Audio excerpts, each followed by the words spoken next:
अगं म्हणून काय एवढ्या रात्री चोरासारखं येऊन बघशील का? आता काय करायचं मग? नाही काय ते तात्यासाहेब म्हणले होते ना हात लावायचे नाही म्हणून तर लपून बघायला आली आपण. मी तुम्हाला एक प्रश्न विचारू का? नाही म्हणजे तुम्हाला राग येणार नसेल तर.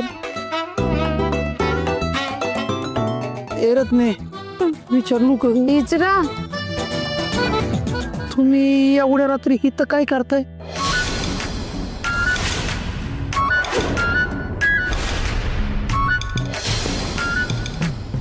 वय तू एवढ्या रात्री इथं कसं काय आलास? वाघमारे मी तुमच्या काळजीपोटी चालू होतो. किती फोन केले मी तुम्हाला पण तुम्ही एक बी फोन उचलला नाही. मग मला वाटलं काय गडबड झाली का काय म्हणून तुमच्या काळजीपोटी आलोय मी. आणि तिथून बघितलं तर ही आत्याबाई घरात भूतावाने फिरत होती सगळीकडे. जाऊ द्या सगळा मूडच ऑफ केला. वाघमारे मी काय म्हणतोय आता आपण भेटलोच आहे तर आपण आईस्क्रीम खायला जाऊया की बाहेर चला. आता एवढ्या रात्री कुठं आईस्क्रीम खायला जायचं? तू आता जाऊ दे हे बघू. अहो वाघमारे मला एक ठिकाण माहितीये जिथं आता आईस्क्रीम मिळते आणि एक नंबर असते. चला तुम्ही. अरे पण एवढ्या रात्री? अहो वाघमारे लय मजा येईल विश्वास ठेवा माझ्यावर. चला. दीदी एवढं कशाला भाऊ होते ग? एवढे म्हणतात तर जा की त्यांच्या बरोबर.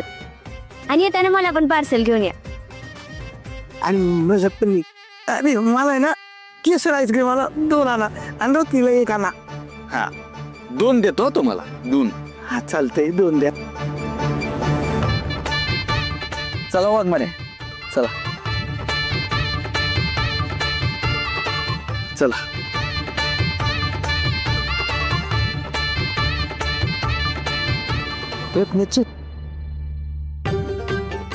लय दुखतंय का ग? मग काळजी करू नको. ते गेलं ना आईस्क्रीम आणायला त्यांना सांगतो येताना बर्फ घेऊन या. शिकून देतो मी जिथं लागलं म्हणताना नाही मी कळलं दुखते किंवा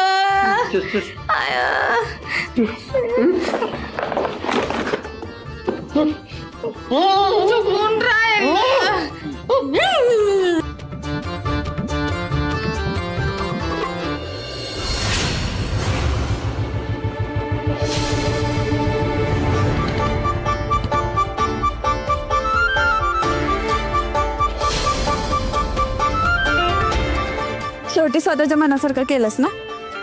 एवढ्या रात्री नको ते हट्ट कसे सुचले रे तुला? वाघमारे जे प्लॅन असे अचानक ठरतात ना त्यातच खरी मजा असते बघा. ते सोडा तुम्ही कुठला आईस्क्रीम खाणार?